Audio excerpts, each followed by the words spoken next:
Our world, much like the natural one, is a complex tapestry of interconnected habitats. But these are habitats of our own making, constructed from steel, glass, and concrete. Today, we're exploring the main types of building developments that shape our cities and communities. From the smallest dwelling to the most colossal industrial complex, these structures form the very ecosystem in which human life flourishes. Each one a specialized niche, fulfilling a distinct and vital role in the grand, sprawling metropolis. Just as a coral reef is composed of countless individual organisms, each with its purpose, so too are our urban landscapes. The towering office blocks, the quiet residential streets, the bustling marketplaces. They are not random occurrences. They are the result of deliberate design, a response to the fundamental needs of our species for shelter, for commerce, for community, and for progress. To understand these structures is to understand the very rhythm of modern human existence. Join me, Stephen, as we embark on this journey. We will venture into the heart of our constructed world, observing the diverse forms it takes and the intricate functions it serves. We will see how these different environments, from the places we call home to the engines of our industry, all fit together to create the thriving, dynamic, and ever-evolving human world. It is a world built by us, for us, and its story is written in the architecture that surrounds us every single day. Here, in the quiet corners of the urban sprawl, we find the most fundamental of all human structures, the home. This is the residential zone, the nesting ground for our species. Its most iconic form is the single-family house, a detached dwelling standing on its own plot of land. Like the territory of a solitary animal, it offers privacy, a space for the family unit to grow and thrive. Each one is a small kingdom, a sanctuary from the bustling world outside, providing the essential need for shelter and security. These developments often spread outwards from the city core, creating vast suburban landscapes. But as the human population swells, space becomes a precious commodity. This pressure has given rise to a different kind of dwelling, one that stacks vertically towards the sky. These are the apartment buildings and condominiums, the human equivalent of a densely packed seabird colony on a coastal cliff. Here, hundreds, sometimes thousands of individual family units live in close proximity. Each apartment is a self-contained nest, but they share communal foundations, walls, and amenities. This strategy allows for a much higher density of life, a necessary adaptation for survival in the most sought-after urban environments. Whether a sprawling house with a garden or a compact apartment high above the streets, the purpose remains unchanged. These residential structures are the heartlands of our communities. They are where life begins and ends each day, where families are raised, and where the deep bonds of community are first forged. They are not merely buildings, but the essential cradles of human society, providing the stability and rest required before we venture out into the wider, more demanding habitats of our constructed world. If homes are the nests, then the commercial districts are the hunting grounds of the modern world. It is here that the daily quest for resources, for sustenance, takes place. Towering office blocks dominate the skyline, great vertical filing cabinets of human endeavor. Within their glass and steel walls, thousands of individuals gather each day. They are not hunting for food in the traditional sense, but for opportunity, for innovation, and for the economic currency that fuels their lives. These structures are hives of activity, organized with remarkable efficiency to facilitate the complex dance of modern commerce. Elsewhere in the commercial ecosystem, we find the marketplaces, the shopping malls, and retail centers. These are the watering holes, drawing in vast numbers of people. With their carefully designed pathways and alluring displays, they are engineered to encourage gathering and exchange. Here, the transaction is paramount. Goods and services, the lifeblood of the economy, flow freely. From the grand multi-story mall to the humble high street shop, each plays a role in this vital process of distribution and consumption, satisfying the countless wants and needs of the urban population. A newer adaptation in this environment is the mixed-use development. Here, the lines blur. A single structure might contain shops at its base, offices on its middle floors, and residential apartments at its peak. This is a remarkably efficient model, mimicking a layered ecosystem like a rainforest canopy. It reduces the need for long-distance travel, creating a self-sustaining micro-community where people can live, work, and socialize within a single integrated habitat. It is a clever response to the pressures of an ever-expanding urban world. Within every complex society, certain structures emerge that are not for individual gain, but for the collective good. These are the institutional buildings, the pillars that support the entire community. Foremost among them are the places of learning, the schools and universities.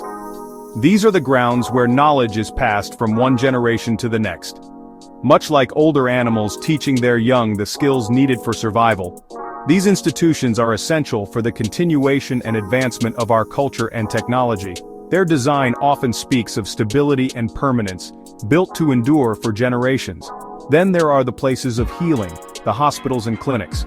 When a member of the tribe is injured or falls ill, they are brought here. These are sanctuaries of science and compassion, equipped with the tools to mend and restore. The hospital is a critical piece of infrastructure, a testament to a community's commitment to care for its own. Its presence provides a profound sense of security, a safety net that allows the community to face the inevitable challenges of life with greater confidence. Its corridors hum with a quiet urgency, a constant battle being waged for life and well-being. Finally, we see the structures of governance, the town halls, courthouses, and parliamentary buildings. These are the nerve centers of the community, where the rules of the society are debated, decided, and enforced. They are often built to be imposing, their architecture designed to convey authority, order, and civic pride. It is from within these walls that the grand plans for the entire urban ecosystem are drawn up, shaping the lives of all who live within its domain. These three pillars, education, health, and governance, form the bedrock upon which a stable and prosperous human society is built. Far from the city centers, often hidden from casual view, lies the engine room of our civilization, the industrial zone. This is a landscape of immense scale and power. Here we find the factories, the great cathedrals of production. For generations, these buildings have been the heart of manufacturing, places where raw materials are transformed through immense force and intricate processes into the goods that furnish our lives. The air here is often thick with the sounds of machinery, a relentless rhythm of creation that powers the global economy. A more modern yet equally vital component of this zone is the warehouse and logistics center. These vast, sprawling structures are the pantries of our cities. They do not produce, but rather store and distribute. Goods arrive here from all corners of the globe, sorted by a mesmerizing combination of human labor and automated machinery, before being dispatched to their final destinations. They are the critical nodes in a vast network of supply chains, ensuring the constant flow of resources that our complex societies depend upon. Their sheer size is a direct reflection of our species' insatiable appetite for consumption. And now, a new kind of factory has emerged, one that produces not physical goods, but the most valuable commodity of the 21st century: data. These are the data centers, anonymous windowless buildings humming with the quiet, intense energy of countless servers. They are the digital heart of our world, storing our collective knowledge, communications, and memories. Cooled by powerful air conditioning systems, they are the unseen backbone of our online existence, the physical home of the virtual world. This industrial habitat, in all its forms, is the true foundation of our material prosperity. A society, however industrious, cannot function on work alone. There must be time for play, for leisure, for the communal rituals that strengthen social bonds. This need gives rise to recreational developments, the playing fields of the urban jungle. Among the most spectacular are the stadiums and arenas.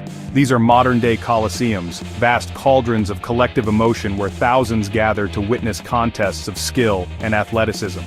On game day, the structure itself seems to come alive, breathing with the roars and cheers of the crowd, a powerful display of tribal unity and shared experience. But recreation is not always about grand spectacle. It can also be found in tranquility. This is the purpose of the city park.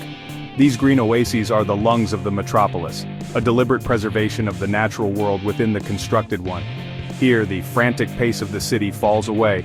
People come to walk, to rest, to connect with a simpler rhythm. The park is a shared garden, a vital space for mental and physical rejuvenation, offering a necessary counterbalance to the hard surfaces and relentless energy of the surrounding urban environment. And then there are the homes of culture, the theaters, concert halls, and museums.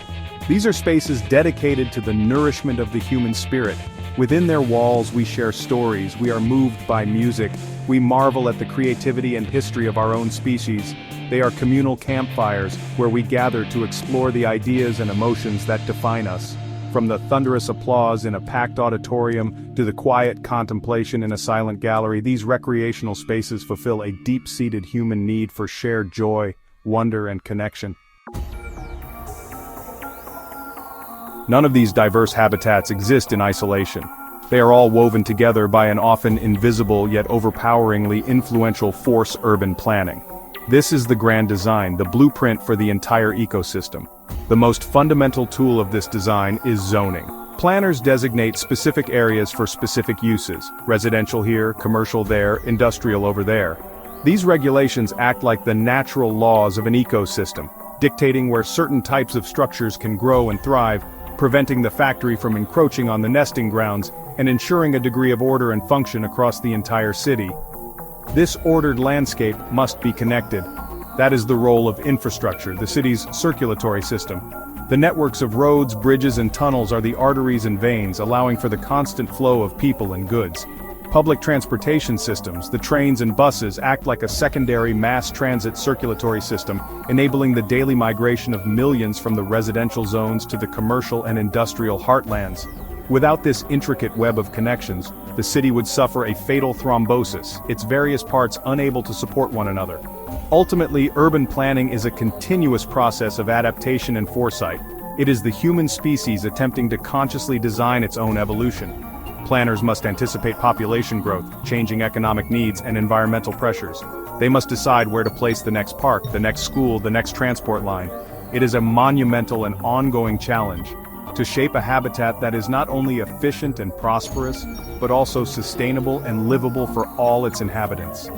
This grand design is the ultimate expression of our ability to shape our own world.